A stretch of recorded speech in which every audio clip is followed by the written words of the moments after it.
माननीय सदस्य श्री घनश्याम तिवारी।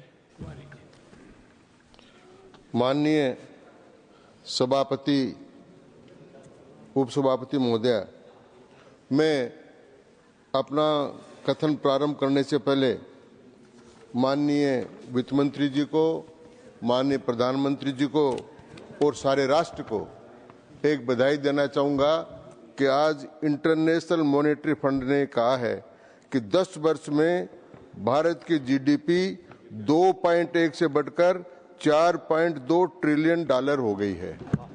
ये 10 साल का बहुत बड़ा काम जो आज किया है, उसकी बधाई के साथ ये बात शुरू करना चाहता हूँ।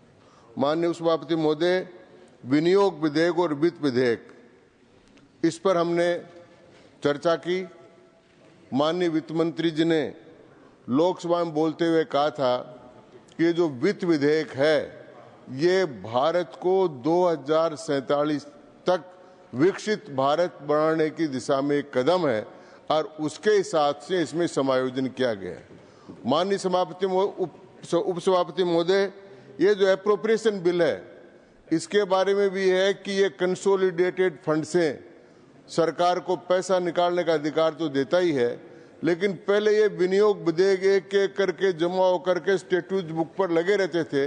अब सनसेट एक इस प्रकार का क्लाज इसमें डाल दिया है कि इस एप्रोप्रिएशन बिल का काम खत्म होने के बाद ये स्वतः समाप्त हो जाएगा और इस प्रकार से ये वैदिक व्यवस्था भी इसकी ठीक हो गई है। माननीय, मैं निवेदन करना चाहूंगा कि कांग्रेस के बहुत बड़े नेता और पूर्व वित्त मंत्री जी ने 2-3 बहुत खास बात कही।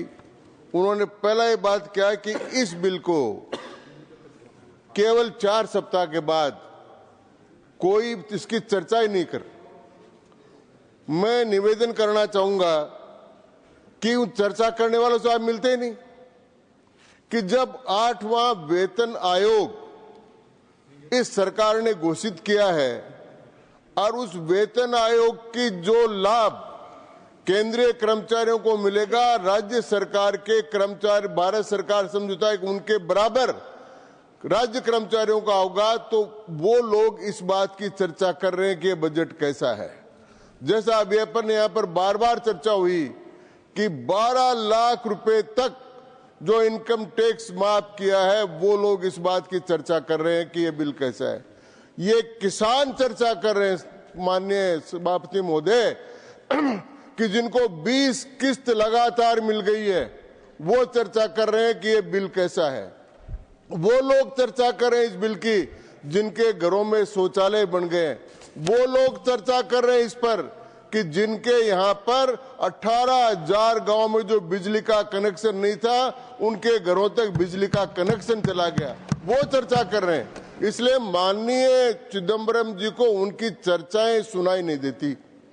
दूसरी बात मैं कहना चाहूंगा कि उन्होंने एक बात दूसरी कही कि ये नल से जल और 3-4 योजनाएं गिनाई, इनमें पैसा कम हो गया है। ये बहुत सामान्य सी बात है। अर्थशास्त्र के वो तो बहुत बड़े विद्वान माने जाते हैं। मेरे जैसा जो अर्थशास्त्र का विद्यार्थी है वो भी ये समझ सकता है कि सारे भारत में नल से जल देना था, 80% में दे दिया, अब बाकी 20% में 28 तक देना है, तो वो पैसा तो कम ही होना था। इसमें ये कहने की क्या जरूरत है कि इसका पैसा कम हो गया, उसका पैसा कम हो गया। जो काम पूरे हो गए उन कामों को तो अधिक पैसा देना ही नहीं था। इसी प्रकार उन्होंने फिस्कल पॉलिसी के बारे में कहा कि फिस्कल कोई पॉलिसी नहीं है सरकार की। इसी प्रकार से जीडीपी के बारे में बात की, मैंने आपको बताया। और उन्होंने कहा कि इनडायरेक्ट टैक्स, मैं कहना चाहूंगा कि भारत एक ऐसा देश बन गया है जो जिस समय चाणक्य ने, कौटिल्य ने ये लिखा कि टैक्स किस प्रकार से लगाना चाहिए शासक को, तो उन्होंने लिखा कि जैसे फूल है, फूल पर जाकर भंवरा बैठता है तो उसका पराग तो लेकर आ जाता है, लेकिन फूल मुरझाता नहीं है। उस प्रकार टैक्स लगाया जाता है। तो श्रीमती निर्मला सीतारमण जी का टैक्स लगाने का तरीका वही है कि फूल में से पराग तो निकाल लेते हैं, उसकी खुशबू लेकर आते हैं, तो लेकिन फूल मुरझाता नहीं है। इसलिए ये टैक्स की इनडायरेक्ट टैक्स की व्यवस्था है।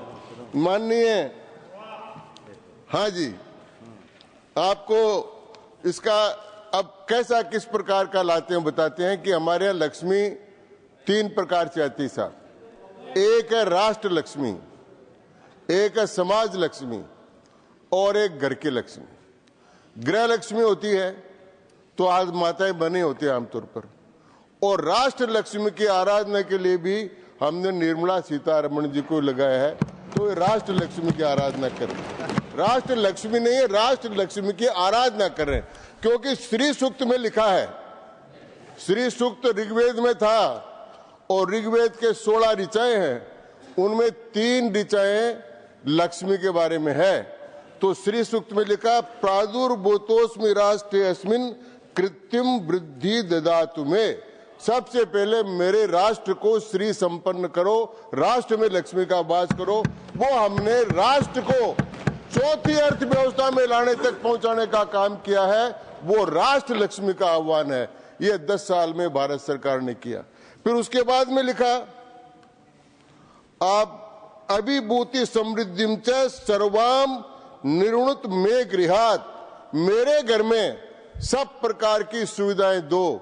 तो कहा लो नल से जल, लो आप सब घरों में बिजली, लो आप शौचालय, और जिनके पास नहीं है 80 करोड़ लोग अन्न भी लो। ये गृह लक्ष्मी का मिलाकर बात, ये दूसरी गृह लक्ष्मी। और तीसरा लिया स्त्रियम वासम मेकुले मातरम पद्म मालिनीम। उसके बाद क्या, ये समाज में और हमारे कुल में, इसमें लक्ष्मी का वास करो। तो इसके लिए महिलाओं का उत्थान के लिए, समाज के गरीब वर्ग के उत्थान के लिए जितनी सारी योजनाएं लाई, वो सारी योजनाएं इस प्रकार की थी जिससे कुल के अंदर उसका सारा वास हुआ। और माननीय सभापति महोदय, मैं एक निवेदन ये करना चाहता हूं कि उन्होंने कहा कि बजट कहीं दिखाई नहीं दे रहा है। मैं ज्यादा लंबा समय नहीं लूंगा, मैं कुछ बजट दिखाना चाहता हूं। आप देखिए, कुल में इस बजट में हो रहा है 50.65 लाख करोड़ रुपए, जो 2024-25 की तुलना में 7.4% ज्यादा है। पूंजीगत में 11.22 लाख करोड़, जो पिछले साल से 15.48 लाख करोड़ ज्यादा है। तो ये बजट इनको दिख नहीं रहा है। सकल कर राजस्व 42.70 लाख करोड़ आ रहा है, सकल उधारी 14.1 लाख करोड़ है। हाँ, मैं देख रहा हूं ना, पधार गए आगे।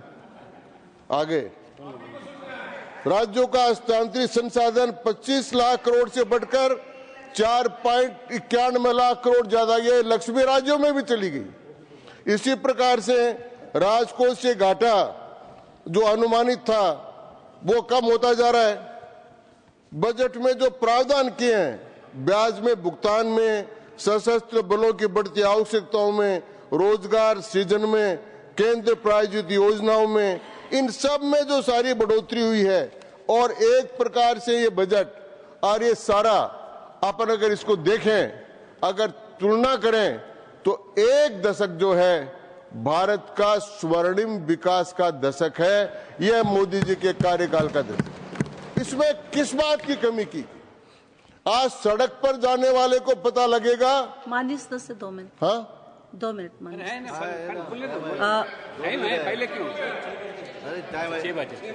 Honorable members, it's now 6 p.m. If the House agrees, we may sit beyond 6 p.m. today till the disposal of the appropriation number 3 bill and the finance bill. Do I have the leave of the House to extend the sitting beyond 6 p.m.? Okay. माननीय सदस्य।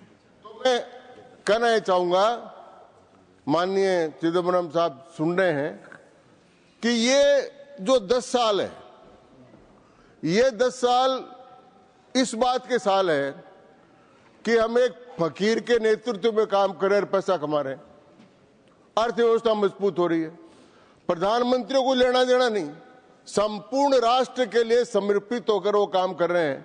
और 8 साल से निर्मला जी पर भी काफी निष्कलंक काम है, किसी प्रकार का चार्ज नहीं है। तो ये अर्थव्यवस्था को जो चलाने वाले लोग हैं वो समर्पित है समाज के प्रति। किसको पता नहीं चलता, मैं पहले जयपुर से दिल्ली से जयपुर जाता था, 7 घंटे 8 घंटे का पता नहीं था, अब 2-2.5 घंटे में पहुंच जाता हूँ। 2.5-3 घंटे ज्यादा लगते हैं। कैसी बढ़िया रोड है। अरुण सिंह जी भी गए, ये भी मेरी वो कर रहे हैं। पर हवाई जहाज नाम की चीज नहीं मिलती थी, अब राजस्थान में कितने हवाई अड्डों पर हम जा रहे हैं, पता लग रहा है। मैं इस बात से आपको बताना चाहता हूं कि सबका विकास हुआ है, सबका प्रयास, सबके सारा काम हुआ है। आज गांव में जाएंगे तो मैं किसानों को प्रति करना चाहूंगा। मैं गांव में जन्मा, गांव की स्कूल में पढ़ा, अंग्रेजी स्कूल में नहीं पढ़ा, और हम पढ़कर यहां तक आए।